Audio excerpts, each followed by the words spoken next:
नमस्ते बच्चों, आज हम कक्षा 7 के हिंदी विषय की व्याकरण में विशेषण का अध्ययन करेंगे। तो सबसे पहले विशेषण की परिभाषा। संज्ञा अथवा सर्वनाम शब्दों की विशेषता को बताने वाले शब्दों को विशेषण कहते हैं। जैसे मैंने सफेद शर्ट खरीदी, रवि ईमानदार लड़का है, रामलाल गरीब व्यक्ति है, कुछ लोग मुझसे मिलने आए आदि। उपरोक्त वाक्यों में यानी जो वाक्य हमने बोले हैं उनमें सफेद, ईमानदारी, गरीब, कुछ लोग, ये सब विशेषण शब्द हैं। क्योंकि सफेद शर्ट की विशेषता बता रहा है, गरीब व्यक्ति की विशेषता बता रहा है और कुछ लोग, ये सब विशेषता बता रहे हैं। दूसरा, जिन शब्दों की विशेषता बताई जाती है उन्हें विशेष्य कहते हैं। इस प्रकार विशेषण हुआ। विशेषण के भेद। विशेषण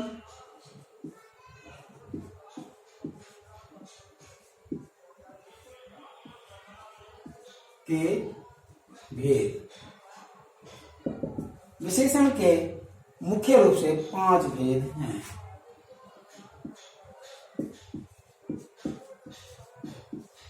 विशेषण के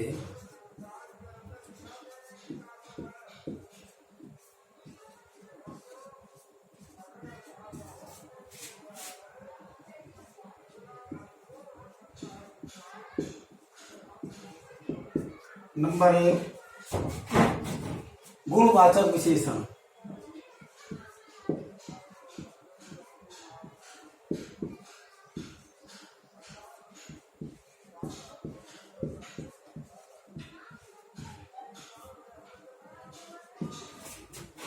नंबर 2, परिमाणवाचक विशेषण।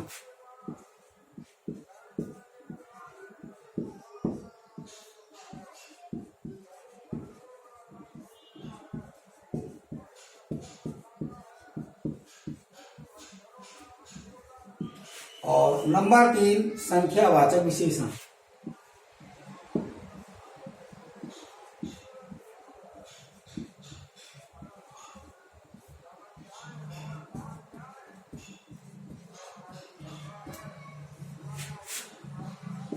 और नंबर 4, संकेतवाचक विशेषण।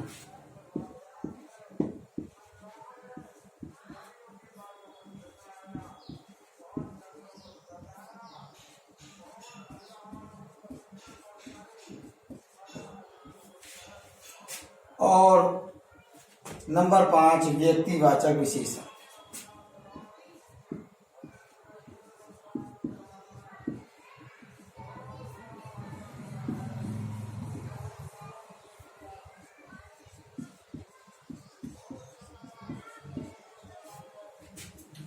ये 5 भेद हैं। वैसे मुख्य रूप से तो 3 माने जाते हैं, गुणवाचक और परिमाण और संख्यावाचक, लेकिन यहाँ पर 5 हैं, कुछ 5 मानते हैं। तो सबसे पहले हम गुणवाचक विशेषण का अध्ययन करेंगे। गुण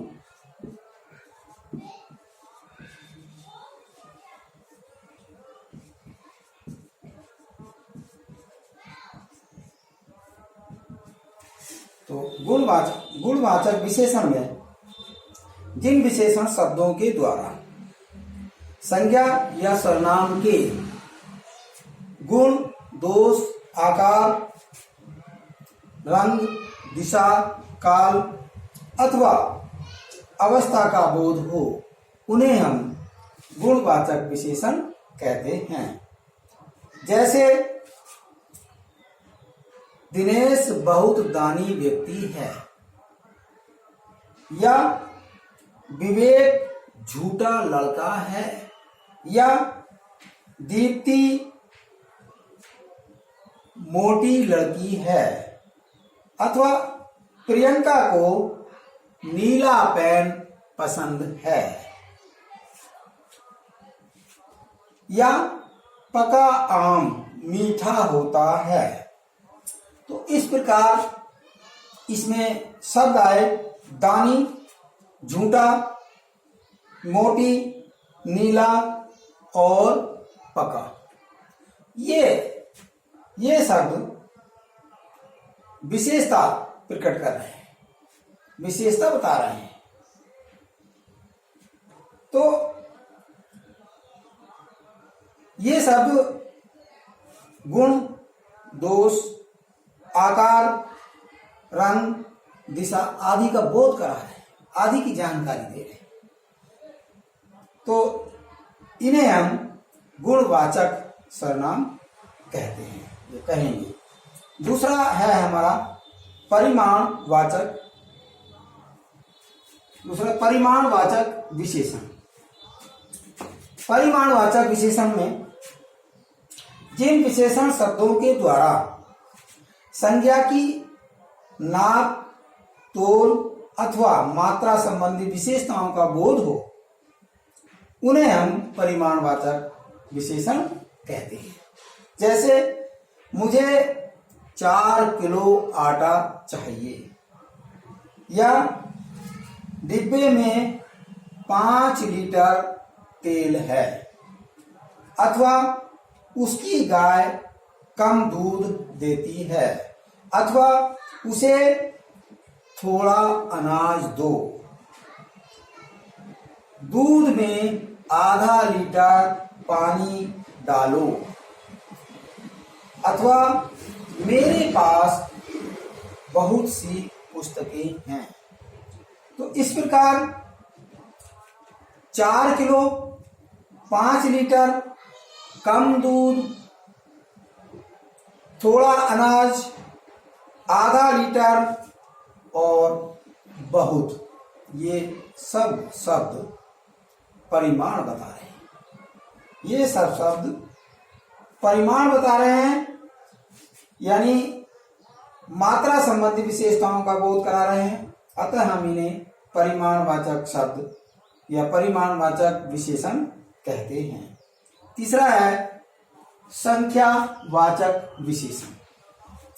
संख्यावाचक विशेषण जिन विशेषण शब्दों के द्वारा संज्ञा या सर्वनाम की गणना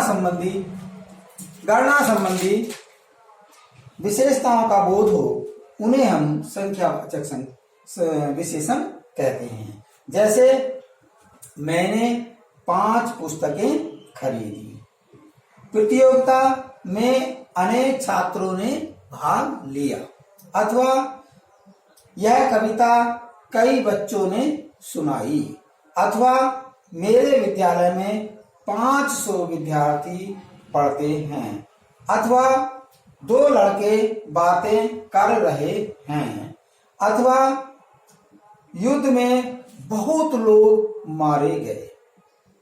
तो इस प्रकार 5, अनेक, कई, 500, 2, बहुत, ये सब संख्या बता रहे हैं।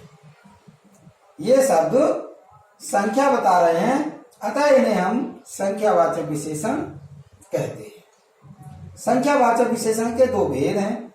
एक तो है निश्चित वाचक संख्या और दूसरा है संकेत वाचक, वो अनिश्चित संख्यावाचक। तो इसके इस तरह से 2 भेद हैं, निश्चित संख्यावाचक और अनिश्चित संख्यावाचक। अब आता है चौथा संकेतवाचक विशेषण। संकेतवाचक विशेषण वे सर्वनाम शब्द जो संज्ञा से पूर्व आकर उसकी विशेषता बताते हैं, उन्हें संकेतवाचक सर्वनाम कहते हैं। जैसे वह लड़का मेरा मित्र है। यह पुस्तक मेरी है। ऐसी गाड़ी खरीदनी है। इनमें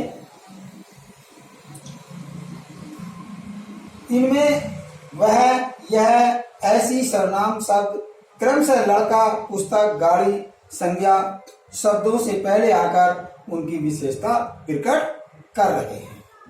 अतः हम इन्हें संकेतवाचक विशेषण कहते हैं। अब आता है व्यक्तिवाचक विशेषण। व्यक्तिवाचक विशेषण जिन विशेषणों का निर्माण व्यक्तिवाचक संज्ञाओं में होता है उन्हें हम व्यक्तिवाचक विशेषण कहते हैं। जैसे कश्मीरी सेब बहुत मीठा है, अथवा भारतीय सैनिक बहुत वीर होते हैं, अथवा जॉन अमेरिकी नागरिक है। उपयुक्त यानी इस तरह के वाक्यों में कश्मीरी, बनारसी, भारतीय तथा अमेरिकी विशेष शब्दों का निर्माण कश्मीर, बनारस, भारत और अमेरिका व्यक्तिवाचक संज्ञाओं से हुआ है। अतः इन्हें हम व्यक्तिवाचक विशेषण कहते हैं। इस प्रकार ये विशेषण हुए। मैं अब आपको एक प्रश्न लिख रहा हूं, आप उसका उत्तर लिख के व्हाट्सएप पर डालेंगे। ये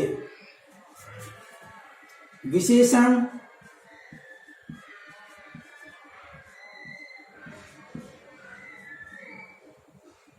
की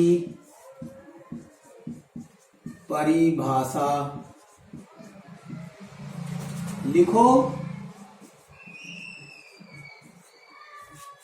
तथा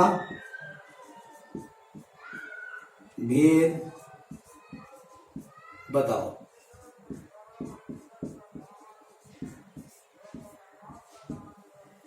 ये इस प्रश्न का उत्तर लिखकर आप व्हाट्सएप पर अपने स्कूल वाले ग्रुप पर डाल देना, जिससे कि हम उसको देख लें और चेक कर लें कि गलत है या सही है। ठीक है, धन्यवाद।